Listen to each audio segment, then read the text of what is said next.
Señoras y señores, buenas noches. Bienvenidos a una nueva entrega de 3356 que así arranca.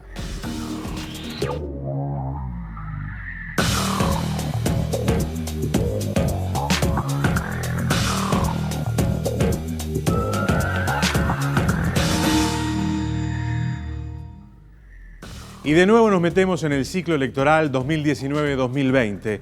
Ustedes saben, estamos a 3 semanas de la realización de las elecciones internas y hoy vamos a hablar con un precandidato. En realidad, con la única precandidata mujer que queda en estas elecciones internas.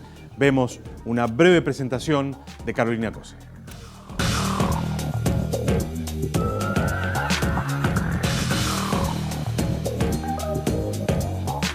Carolina Cose nació en Montevideo. Es hija del actor Villanueva Cose y de la profesora de historia Zulma Garrido. En 1991, Cose obtuvo el título de ingeniera electricista de la Facultad de Ingeniería. En 2009, en el mismo centro de estudios, obtuvo el título de magíster en ingeniería matemática. Cose desempeñó su actividad profesional principalmente dentro del área privada, para empresas como Siemens, Codetel, Banco de Seguros del Estado, Edesur, Verizon. Entre 1994 y 1999, brindó servicios profesionales a empresas del sector público, dentro de las que se encuentra UTE y el BPS, así como también en el Ministerio de Relaciones Exteriores, teniendo a su cargo el diseño y supervisión del primer cableado estructurado del Estado. Su actividad en la política comenzó en 2008, cuando asumió como directora de la División Tecnología de la Información de la Intendencia de Montevideo. En mayo de 2010, el presidente José Mujica la designó como presidenta de Antel, cargo que desempeñó hasta el año 2015. En diciembre de 2014, tras confirmarse la elección de Tabaré Vázquez para un nuevo periodo presidencial, se anunció que Cose estaría al frente del Ministerio de Industria, Minería y Energía, cargo que asumió el 2 de marzo de 2015 y mantuvo hasta enero de 2019, fecha en que renunció para dedicarse a su candidatura. Hoy, Carolina Cose es la única mujer que mantiene una candidatura a la presidencia en todo el espectro político.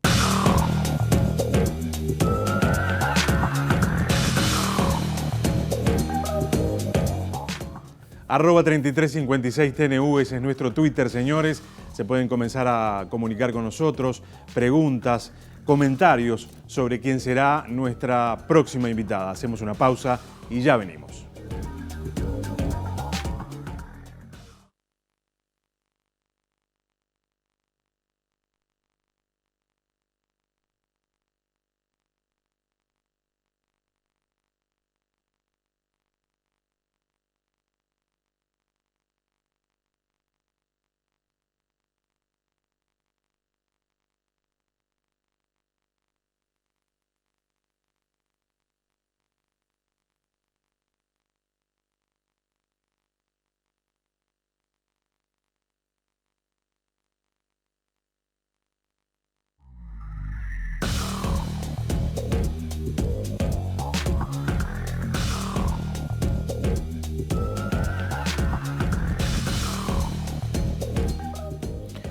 Seguimos, señores, en 3356. Es un gusto recibir esta noche a la precandidata del Frente Amplio, Carolina Cose. Gracias por acompañarnos.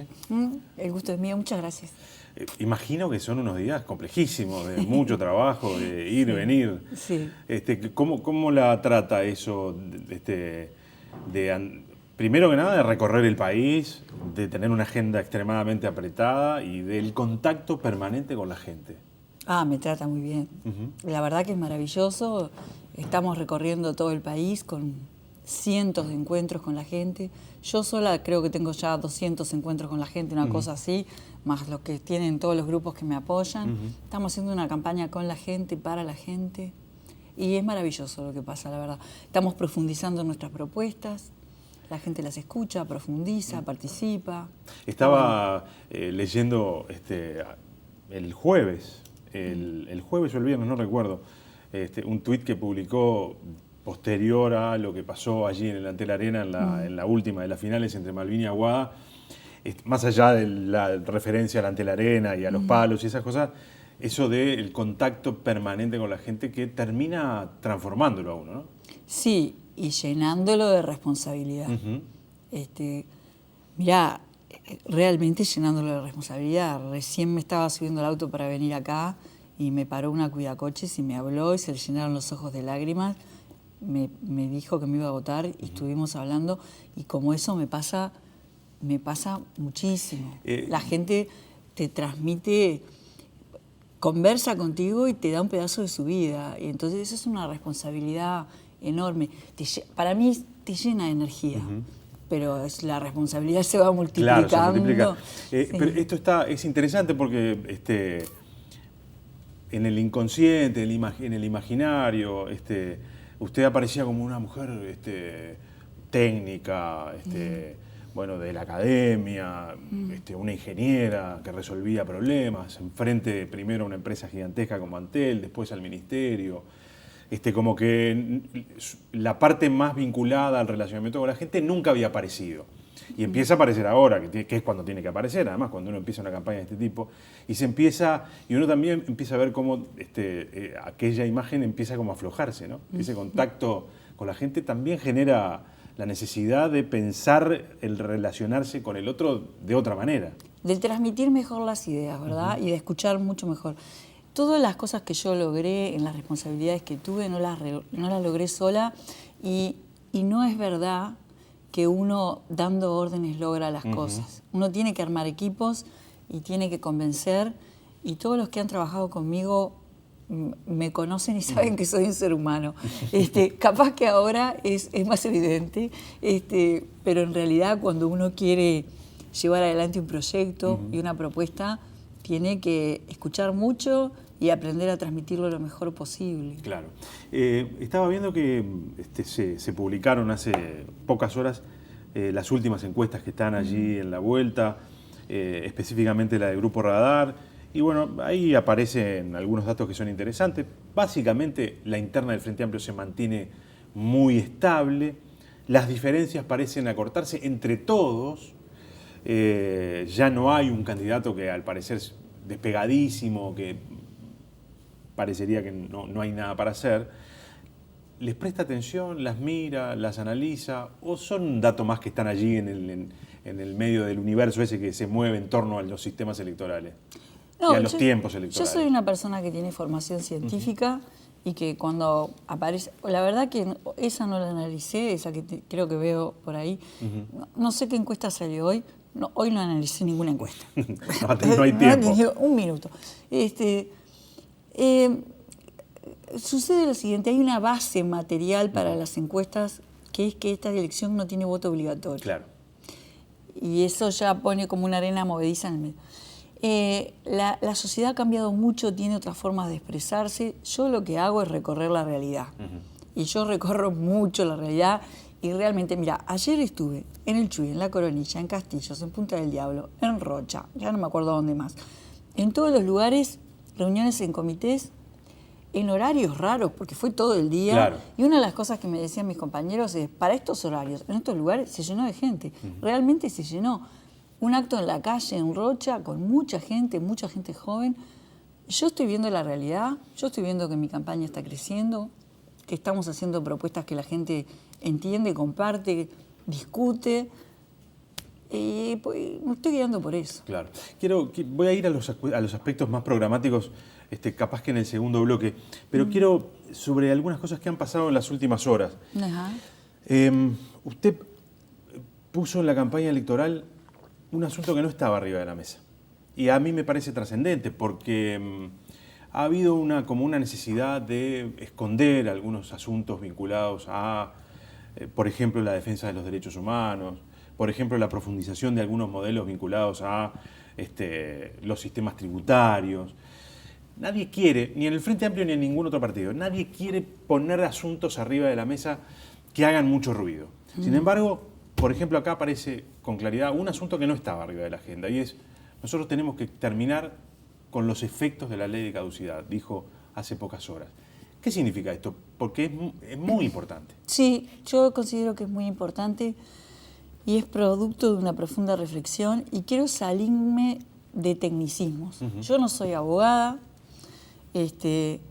y por eso le he pedido a un equipo de nuestra campaña que analice los temas. Y yo no sé si es derogar, si es un artículo, si son 2, si son 3, si es la ley de caducidad, si es la otra, la 18.000, ¿no? No importa eso. El fondo político es que estamos en un manto de impunidad,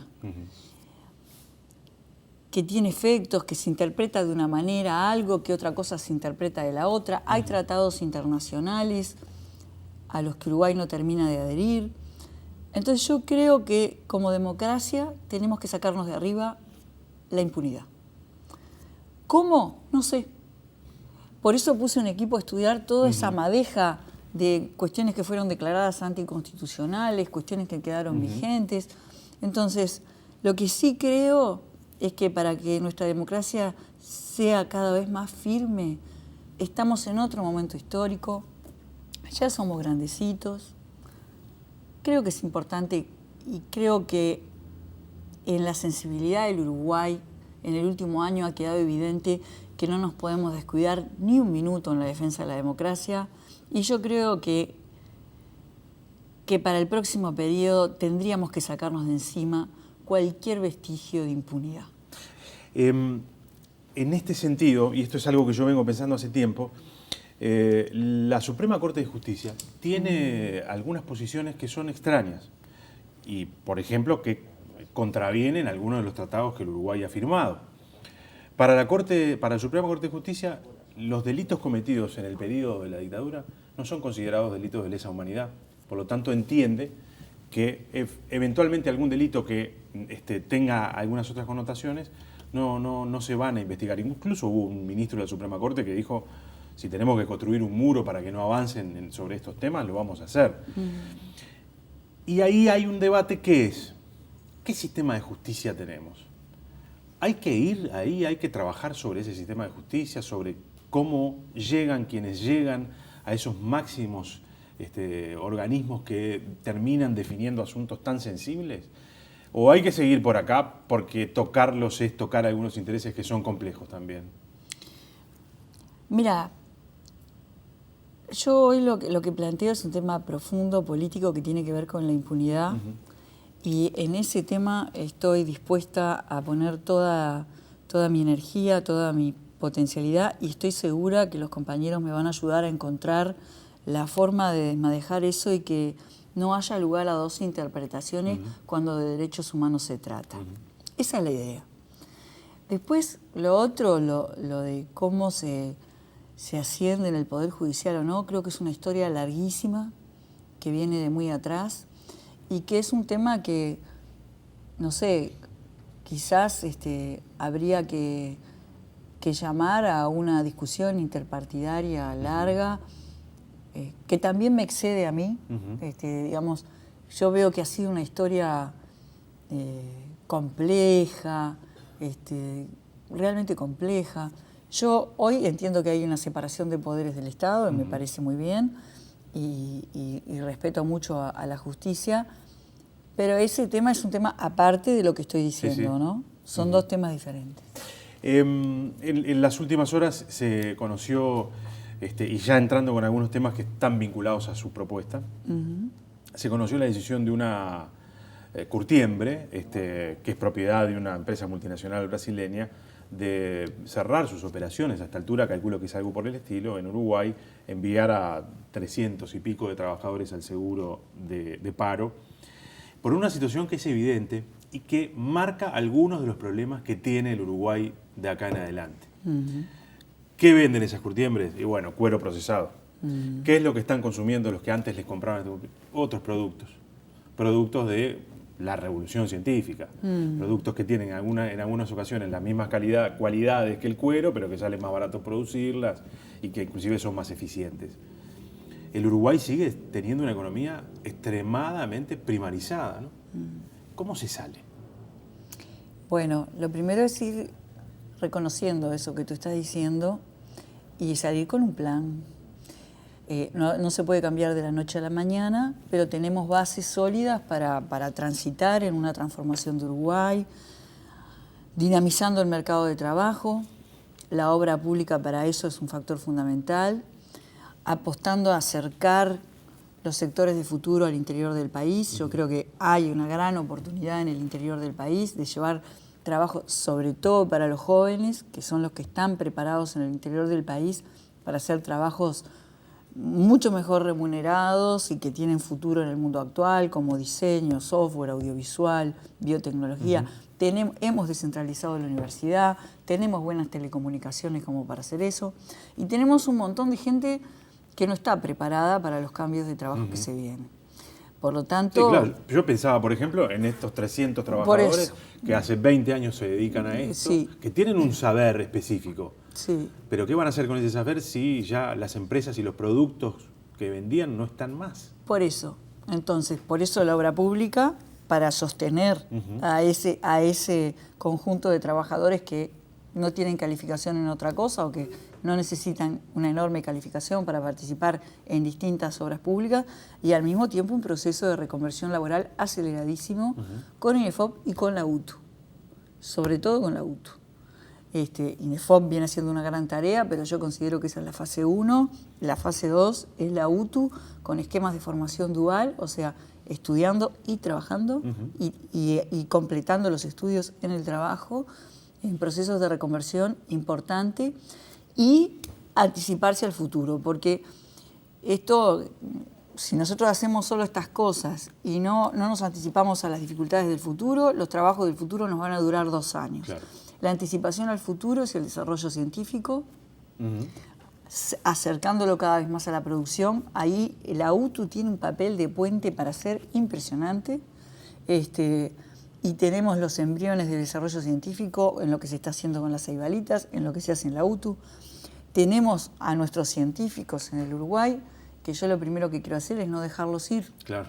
No retenerlos, ¿verdad? Y bueno, y ahí yo creo que Hubo un proceso en el que volvieron muchos, ¿no? Sí, y todos quieren hacer algo por Uruguay. Tenemos una diáspora de científicos en el mundo que todos quieren algo por nuestro país, porque los uruguayos que se van nunca dejan de querer al Uruguay y nunca dejan de ser uruguayos. ¿Y los incentivamos de verdad para que vengan? No, y yo creo que primero quiero retener a los que se reciben acá. Se doctoran acá. Bueno, yo creo que vamos a tener que poner unos boletos importantes en lo que es dedicación total en la universidad. Sí. Boletos igual recursos. Boletos igual recursos, sí. Para la dedicación total, para que quienes se doctoran puedan quedarse acá, sí. Porque eso es anticiparse a las dificultades del futuro. Ahí alguien va a decirle, de los que está escuchando o de los que escuchen después la entrevista, decir, bueno, pero el Frente Amplio gobierna hace 15 años, ¿por qué no lo hicieron antes? ¿Por qué no apostaron a la innovación y al desarrollo? Y el 1% ese del que tanto se habla del producto para la investigación no se puso. No, pare un poquito, porque cuando el Frente Amplio llegó se venía prometiendo desde hacía décadas a la educación el 4,5% del PBI, y fue el Frente Amplio el que lo cumplió. Y gracias a eso pudimos descentralizar la universidad.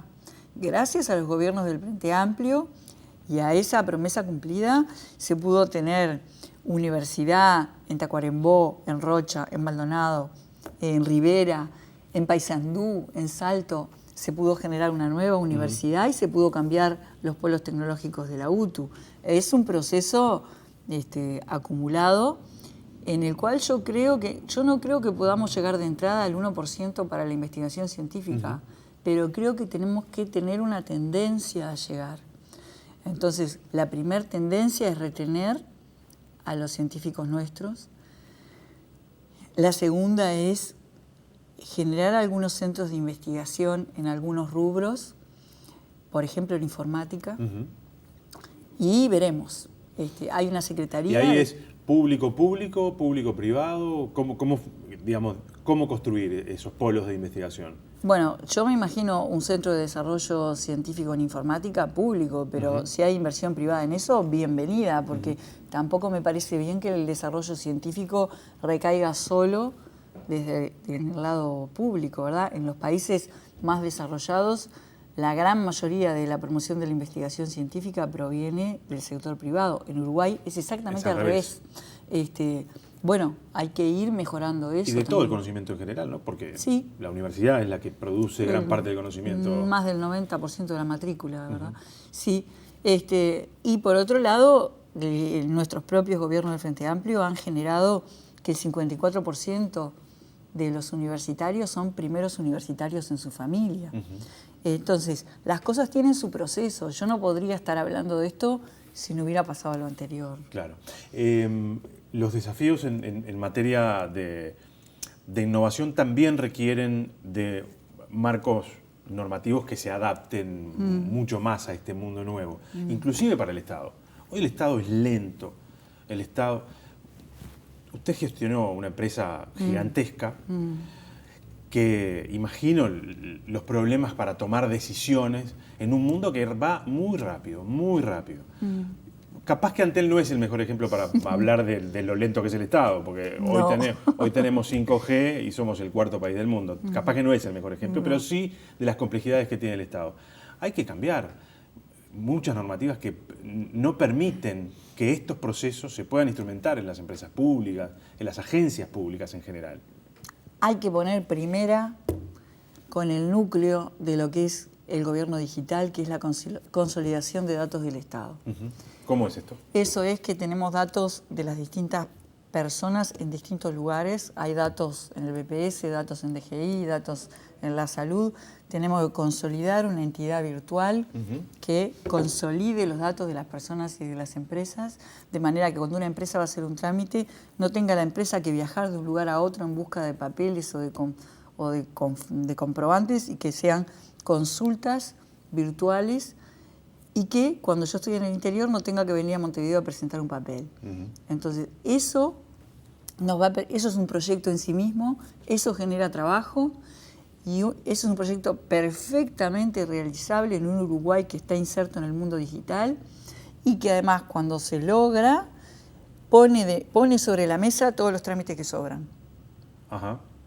Claro. Y entonces ahí es mucho más fácil cortar el asunto. Por ejemplo, si tengo la cédula, alguna vez me saqué la partida de nacimiento, ¿no? Por ejemplo. Entonces, ¿por qué sacarla Todo 20 eso, veces? Por ejemplo, eso se llama consolidar los datos del Estado. Y ese es un proyecto que Uruguay puede hacer perfectamente. Y también adaptarse para ser más competitivo a la hora de, por ejemplo, las compras de los organismos del Estado, que a veces son complejísimas porque uno se le rompe algo y pasan semanas, meses para poder restituir una pieza que es clave muchas veces en el funcionamiento de una organización. Pienso en este canal, Sí, por ejemplo. ahí es importante el trabajar orientado a resultados. Respetar el TOCAF no significa que las cosas tengan que demorar. Sin No. embargo, históricamente ha sido como... No, a mí me parece que a veces se pone como pretexto el TOCAF para que las cosas demoren. Yo presidí Antel, todos los procesos fueron ajustados a derecho y respetando el TOCAF, pero sin embargo había un enorme trabajo de equipo y de mucha coordinación para que no es que te mando un tema y vos, bueno, el mail ya lo mandé y me quedo esperando a ver qué pasa. Era un equipo que compartía el tener que llegar a un resultado, y esa coordinación es muy importante. O sea, hay que trabajar orientado a resultados. Por eso hay que tener proyectos bien comunicados, abrazar objetivos comunes, políticos. Vamos a hacer una pequeña pausa y después quiero entrar a esto, porque también ha sido un asunto que usted ha puesto arriba de la mesa en los últimos días. Estamos hablando mucho de gestión, dijo. Y a veces hay que poner la política al frente. Sí. Porque sin la política, sin tener claro cuál es el proyecto que yo quiero para el país, y podemos tener grandes gestores, pero no sabemos para dónde vamos. Hacemos una pausa, seguimos con Carolina Cose aquí en 3356.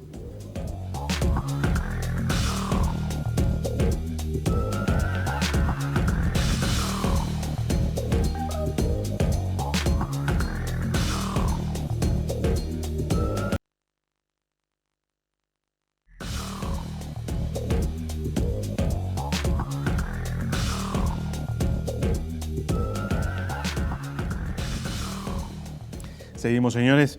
No me quiero olvidar de lo que decía al final del bloque anterior, pero me quedó sonando en la cabeza lo de la formación dual, así que en algún momento espero retomarlo. ¿Qué es esto de dediquémosles más tiempo a observar, digamos, cuáles son los objetivos políticos que tenemos y no centremos tanto nuestro discurso en las cuestiones vinculadas a la gestión. Y esto es una crítica interna, es una crítica que me da la sensación es para adentro también, ¿no? Es para todo el sistema político. Uh-huh. Es un mensaje a la ciudadanía, sobre todo, porque a veces yo veo que desde diversos lugares, como que se dice que si se gestiona bien, las cosas suceden. Uh-huh. Y no es así. Claro. No es así. La gestión es la instrumentación de una definición política. Y son cosas que dinámicamente se van relacionando. Uh-huh. Uno tiene una definición política con un rumbo, se gestiona de determinada manera, con ese rumbo, se llega a determinado lugar de resultados, se revisa la política, son cuestiones dinámicas, de relacionamiento dinámico. Pero son cosas complementarias, pero la una sin la otra no nos lleva a ningún buen lugar. Entonces, lo que a mí me parece importante es que la izquierda no pierda de vista que la construcción política, con una buena gestión que la sostenga, pero la construcción política es lo que al final del día nos permite transformar la realidad. La construcción cultural profunda de la política, el que la gente participe, que hable de los temas importantes, la participación de verdad, la participación que no se detenga después de las elecciones. Eso es lo que va a ir construyendo una transformación de la realidad. ¿Y el Frente Amplio estuvo medio como olvidado de este aspecto en los últimos años del gobierno? Porque da la sensación de que hay una idea, esta idea de que el gobierno tiró la toalla, que el gobierno no está haciendo cosas, que se está haciendo la plancha, y no hay un debate en torno a eso de parte de los actores políticos, de la fuerza política al menos que gobierna, bueno, intentando revertir ese discurso. Yo no creo que el gobierno haya tirado la toalla para nada, porque en un ámbito donde Brasil y Argentina están tan mal, que Uruguay siga firme, estable y avanzando, aunque sea más lento, con dificultades, pero firme y estable, yo no me quiero imaginar lo que sería de Uruguay en otros momentos de nuestra historia, con un Brasil y Argentina en la situación en la que están hoy. Un desastre. Y sin embargo, este gobierno tiene el gran mérito y se siguen haciendo cosas. Hace muy pocos días se inauguró el Hospital de Colonia. Todos los días se están publicando cosas en la web de Presidencia de cuestiones que se están terminando, que se están logrando. Yo no vengo por ahí. Yo lo que vengo es que aprovechemos esta campaña interna para hablar profundamente de política, para hablar profundamente de lo que es la izquierda y no nos quedemos solo en las medidas, que son muy importantes, pero como formadores de política creo que tenemos que tener siempre ¿para qué? ¿Para qué estamos proponiendo esto? ¿Para qué? ¿Para qué? Para hacer una mejor sociedad, para que el ser humano se desarrolle mejor, para que las personas vivan mejor, pero no a expensas del sufrimiento ajeno, para que no es que yo vivo bien y los demás que revienten, para que haya menos violencia, para que haya menos violencia doméstica, para que nos tratemos de una manera mejor, para que seamos un pueblo mejor, para que Uruguay no sea un país mejor, para que sea otro país. Entonces, eso es lo que creo que tenemos que centrarlo, inspirándonos en una cosa maravillosa que tenemos los Frente Amplistas. Tenemos una larga lista de líderes, empezando por el general Liber Seregni y siguiendo por una cantidad, el ingeniero Macera, Selmar, Alba Roballo, Julia Arévalo, yo qué sé, Alba, ya dije Alba, pero queridas y queridos compañeros, Tabaré, Pepe, Astori, toda una larga lista de líderes de los que nos tenemos que sentir orgullosos y que tienen que ser nuestra inspiración. Bueno, el Frente Amplio fue una enorme innovación en su momento, muy valiente. En el siglo XXI, ¿qué es ser de izquierda? ¿Qué es ser Frente Amplista?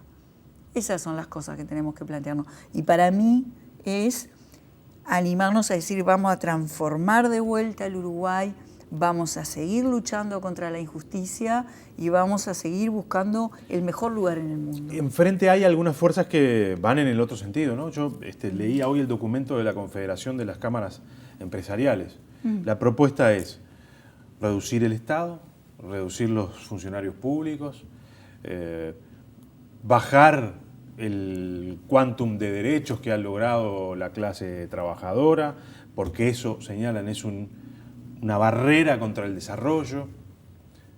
Y ahí hay un volumen importante de fuerzas que se van a enfrentar a este otro proyecto. Y por eso mismo digo que el Frente Amplio tiene que tener muy presente que no es o gestión o política, son las dos, y la política tiene que estar ahí, porque, a ver,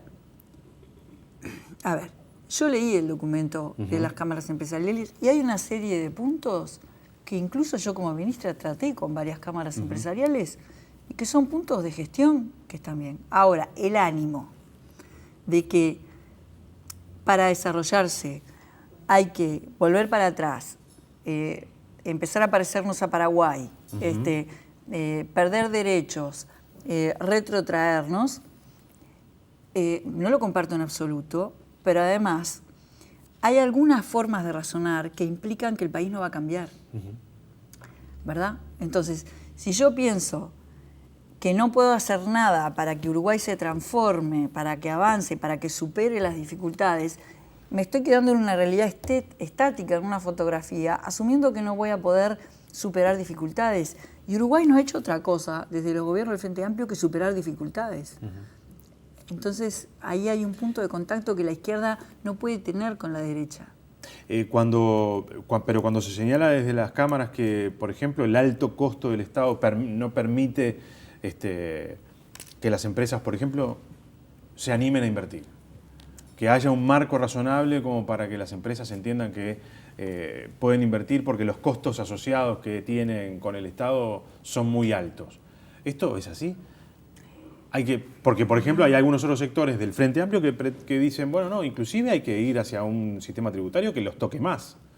No, hay que ir a buscar recursos ahí donde los hay. No, yo creo que yo no quiero un Estado ni gordo ni flaco, yo quiero un Estado eficiente, ágil, y el tema no es si tengo más o menos funcionarios públicos, el tema es qué trabajo hacen los funcionarios públicos. Entonces, y quiero un Estado fuerte, eficiente, que además los empresarios necesitan, porque cuando empezamos a hablar de las cosas que se reclaman, siempre vienen del Estado. Entonces, al final, hay que ponerse de acuerdo, digamos.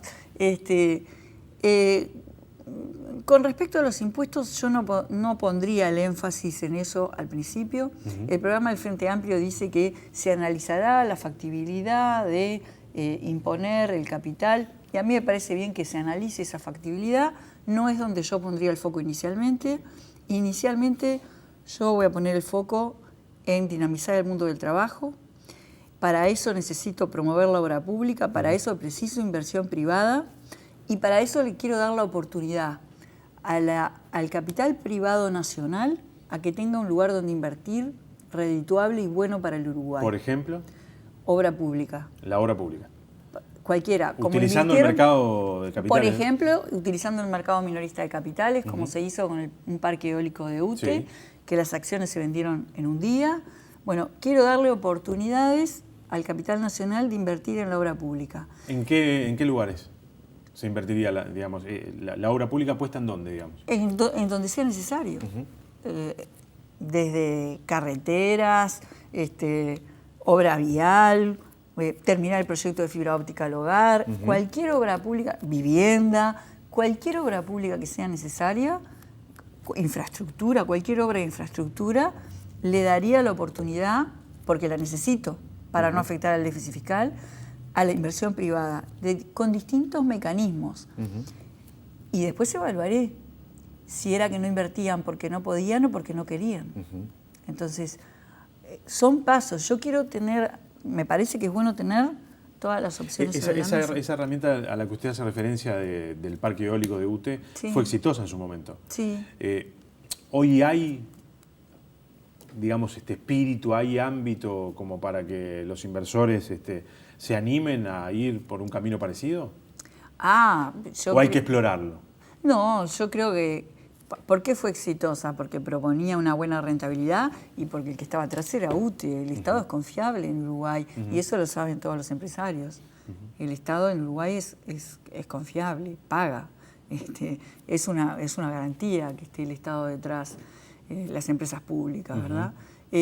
Hay que encontrar en cada... Yo no sé, no para todos los proyectos de obra pública... Claro. Va a ser una opción el mercado minorista de capitales, ni siquiera para todo el proyecto, pero es una herramienta. Lo que quiero decir es que hay muchas herramientas que permiten inversión privada y yo estoy dispuesta a estudiarlas y a ponerlas todas a disposición de la promoción de obra pública para dinamizar el mundo del trabajo. Las PPP no funcionaron como el gobierno hubiera querido, ¿no? Las PPP han sido lentas. Creo que hay que hacer algunos cambios, creo que todos lo sabemos, que pueden agilitarlas desde su administración, que me parece que tiene que ser interministerial, hasta cuestiones de los tiempos, cuestiones en la escritura de los pliegos, todo eso es perfectible. ¿Y el rol del Banco República en todo esto? Porque el banco ha tenido un crecimiento gigante en los últimos años. Muy bueno. Pero se ha transformado en un verdadero promotor del desarrollo. Hay algunas cosas que sí. Por ejemplo, yo quiero destacar el papel innovador de microfinanzas. Yo creo que hay un área de microfinanzas que está haciendo... Estuve con ellos, por ejemplo, en el encuentro que hubo en Rincón del Cerro de la Sociedad de Fomento Rural. Y ahí estaba la gerenta de microfinanzas y están haciendo en algunos territorios un trabajo muy bueno, bastante revolucionario dentro del Banco República y que me parece muy necesario. Hay otros temas que, además, el mundo del trabajo y el trabajo a la gente la sensibiliza porque parece ser que además el trabajo es el espacio que nos pone en el mundo, ¿no? Seguro. Y bueno, hay allí sobre el tema del trabajo una gran preocupación. El tema de la seguridad. Está difícil, se han hecho cosas, se han hecho avances definitivamente. Sin embargo, digamos, sigue existiendo la sensación de que inclusive con todos esos avances es poco, porque las cárceles siguen expulsando gente que después no tiene que hacer y vuelve a delinquir, porque en las calles todavía hay mucha gente que delinque y la policía en algunos casos no está encontrando soluciones. ¿Cuál es, digamos, su mirada sobre esto? Mi mirada es compartir la preocupación, pero también reconocer que hay cosas en las que se ha avanzado y que hay cosas que hay que cambiar. ¿Qué hay que cambiar? Bueno, el tema de las cárceles. Eso es un tema que hay que encontrarle una solución y que tampoco estamos en foja cero porque hay algunas experiencias de cárceles más pequeñas donde los presos trabajan y se forman, que funcionan bien. Y bueno, creo que tenemos que ir por cuestiones por ese lado. Esta propuesta del ministro ya no es una propuesta, en realidad es una decisión, de que la Guardia Republicana vaya a controlar la seguridad de las cárceles, ¿cómo la vio? Bien, de acuerdo. ¿Es un personal adecuado para esto? Hay quienes dicen que no. Sí, creo que sí. Creo que nos tenemos que poner de acuerdo. Faltaba disciplina, introducen disciplina. Bien, me parece bien, de verdad. ¿Y cómo reinsertamos a esa gente? Tienen que trabajar y tienen que formarse en la cárcel. Y además hay que separar, me parece, hay distintas calidades de pena, ¿no? Una cosa es penitenciaría, otra cosa es prisión, hay que separarlo. Y seguramente cárceles más pequeñas. Hay que invertir ahí también, ¿no? Y nadie se anima, yo no he escuchado a ningún candidato decir ¿cuánto hay que poner? 200 millones de dólares para hacer 2 o 3 cárceles, el Estado las va a poner, porque es imperioso. Sí, yo también buscaría si el Estado no tiene inmuebles por ahí que esté subutilizando para reconvertirlos. Ir a un modelo distinto. Sí, pero yo creo que una cosa es pensar una cárcel de cero, aunque sea pequeña, y otra cosa es tomar un inmueble que ya está y reconvertirlo. Todavía no tengo una propuesta, pero estamos mirando por ese lado también. sobre las cárceles. Sí. Esto es central, ¿no? Porque Sí. la gente a veces se olvida, pero los que entran salen, ¿eh? Sí, sí. Salvo que mañana discutamos este asunto y pretendamos cambiar, dar vuelta a nuestro sistema penal y nuestro sistema de punición y los metamos allí y no salgan más, salen. Y si Sí. salen igual o peor, es un problema. Sí, yo creo que con la rehabilitación no estamos bien. Creo que hay modelos que han funcionado, que están funcionando acá en Uruguay, y creo que hay cosas que vamos a tener que cambiar. Este modelo de intervención que se ha llevado adelante desde el Ministerio del Interior, donde el Estado entero va a una zona, interviene, Sí. devuelve servicios que no había, Bueno, pone algunos que no ese estaban. es un avance muy importante, ¿verdad? Y eso es parte de la acumulación que se ha hecho en estos gobiernos. Una cosa que yo digo que parece perogrullo, un avance muy importante es que esos operativos no se echaban. Sí. Que antes llegaban y ya se sabía que estaban llegando. Y eso lleva un tiempo lograrlo, ¿verdad? Eso es un trabajo interno en la institución importante. Y que no se llega a barrer con el barrio, se hacen en una cuestión de integración, de coordinación con otros organismos, se cuida el día después. Bueno, hay que sistematizar eso, tiene que ser la forma de actuar sistémica. Entonces ahí también nuevas técnicas de investigación, no alcanza con tecnificar a la policía, hay que tecnificarla. Nunca estuvo tecnificada como está ahora, ¿verdad? Antes era con un escarbadiente, Sí, sí. Ahora tienen tecnología. Bueno, nuevas formas de trabajar, porque con tener tecnología no alcanza si uno no entiende que la tecnología me tiene que dar elementos para que yo pueda tomar decisiones y a veces cambiar la forma de operar. Claro. No tengo que operar siempre de la misma manera. La tecnología me da información para cambiar, porque la misma información que me la da a mí se la da a los delincuentes que cambian. Claro. Entonces yo tengo que cambiar detrás de eso, ¿no? Bueno, el ejército interviniendo en los asuntos de la seguridad interna, no. No. La pena perpetua revisable, no. O sea, la reforma, no. Ningún No. aspecto de la reforma. El tema de la definición de hogar. Ajá. ¿Verdad? Por el tema de si se puede Sí, entrar o no de noche. Sí, ese tema de la definición de hogar es un tema atendible, pero no creo que sea necesario reformar la Constitución, por lo que me informan los especialistas. Por lo tanto, en todo caso, el paquete reforma de la Constitución, definitivamente no, porque miren que después que se reforma la Constitución, Sí, volver para atrás. volver para atrás es muy difícil y me parece un gran riesgo para la democracia que pongamos en la Constitución militares a cargo de la seguridad interna. Realmente me parece un gran riesgo para la democracia. Tengo un par de minutos y quiero volver con algo que me había quedado en el tintero. Esto de la formación dual. Sí. Es un desafío la educación. Sí. Y además no solo es un desafío, sino que nos va la vida, ¿no? Nos va la vida. ¿Cómo es esto? ¿Y Sí. cómo todavía no se ha logrado instrumentar? Bueno. Algo que parece relativamente sencillo cuando uno la escucha a usted. Sí, ahí estamos todos de acuerdo, pero no arranca.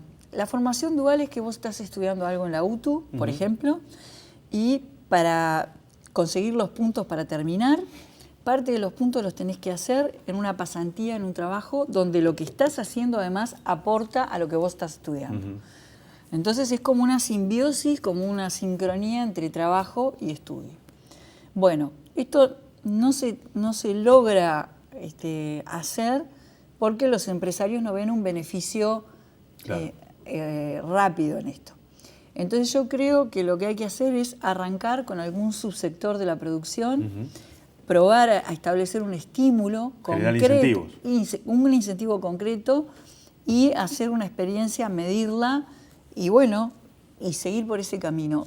Esto tiene enormes ventajas para la formación de la gente, para la producción, porque si yo acerco la educación técnica con la producción mejora, mejoran los ambientes de trabajo. Y si acerco la producción a la educación técnica, la producción empieza a reconocer en la educación, empieza a volcar sus problemas a la educación. Y eso promueve la investigación, Claro. promueve el desarrollo. Alemania es líder en esto.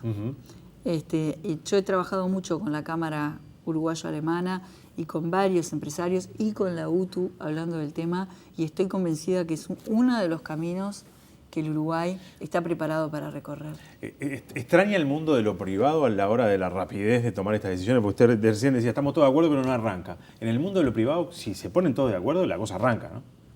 Sí, ¿Lo más o extraña? menos. ¿No? No, porque en el mundo de lo, por ejemplo, no hay que engañarse con esos prejuicios. En el mundo de las corporaciones, para tomar una definición... Es largo también. Es largo también. Y en eso tengo experiencia porque desde Antel trabajé con muchas corporaciones muy grandes y al final nosotros éramos más ágiles que otros. No lo extraño en ese sentido y estoy convencida que lo importante es lograr acuerdos, comunicar bien las cosas y definir el para qué. ¿Ya sabe qué va a ser el último domingo de junio? Eso me pone... Hoy me lo preguntaron también. Mirá, todavía no sé a qué hora voy a ir a votar, ni sé dónde lo voy a pasar, porque pensar en el 30 de junio me pone muy nerviosa. ¿Muy nerviosa? Sí. Así que Y vamos en la a ver. mañana después, como decía el general, seguro dónde la va a encontrar. Donde diga la gente. Gracias por haber venido. Bueno, muchas gracias. Señores, con ustedes nos reencontramos el próximo martes aquí en Televisión Nacional.